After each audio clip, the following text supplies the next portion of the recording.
La 12e conférence publique de la Direction générale des archives nationales s'est tenue ce 22 novembre sur le thème « Le rôle des chefs traditionnels, coutumiers et des leaders religieux en temps de crise au Burkina Faso ». Le directeur général des archives nationales, Kouna Jean-Bertin Kamboulé, a souligné l'importance de cette initiative pour renforcer la paix et la cohésion sociale en valorisant le rôle des leaders communautaires dans la gestion des crises. Cette conférence s'inscrit à deux niveaux.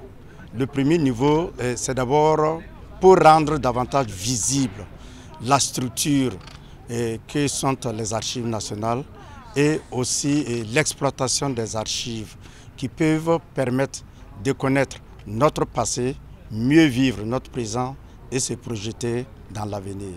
Aussi, souvenez-vous qu'en fin septembre, début octobre, son Excellence le capitaine Ibrahim Traoré, président du Faso, chef de l'État, a mandaté certains de ses ministres, pour ne pas dire la quasi-totalité de ses ministres, voilà, à parcourir les palais royaux et puis des chefs traditionnels, voilà, mais aussi des confessions religieuses, voilà, pour dire que le rôle justement de ces personnalités, voilà, est indispensable dans la résolution des crises. Les chefs religieux, coutumiers et traditionnels vivent dans leur société et avec des gens et ils connaissent mieux les populations. Et je pense que les problèmes viennent de nous les hommes et c'est encore nous les hommes qui devons les résoudre.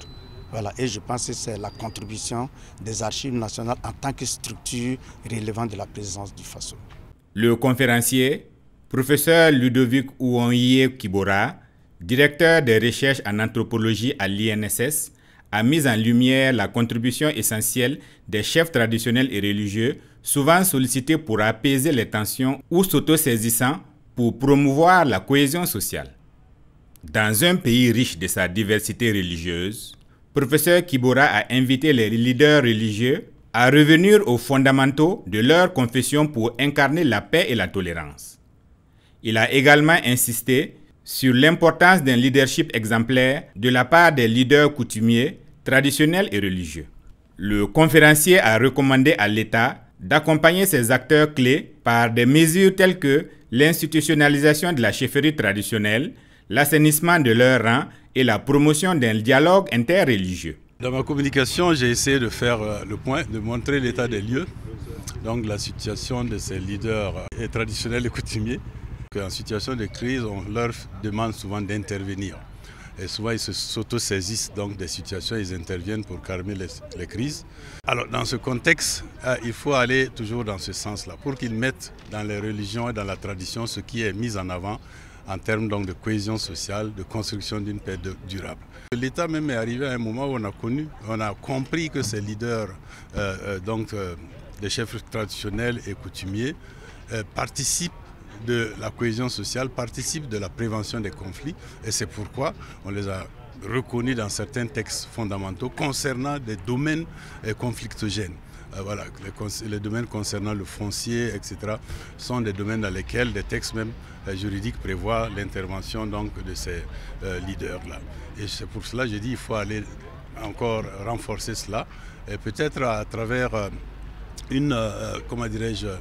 un statut clair de la chefferie traditionnelle et coutumière, parce que souvent il y a des confusions entre chefferie traditionnelle et chefferie coutumière, qu'on puisse définir clairement ce que l'on met dans ce statut-là. Et c'est pourquoi je dis qu'il faut que ce statut soit inclusif et il faut qu'il soit pertinent. Pertinent, c'est en regardant ce qui se passe sur le terrain par rapport à nos réalités pour qu'on construise aussi un modèle qui puisse être adapté à ces réalités-là.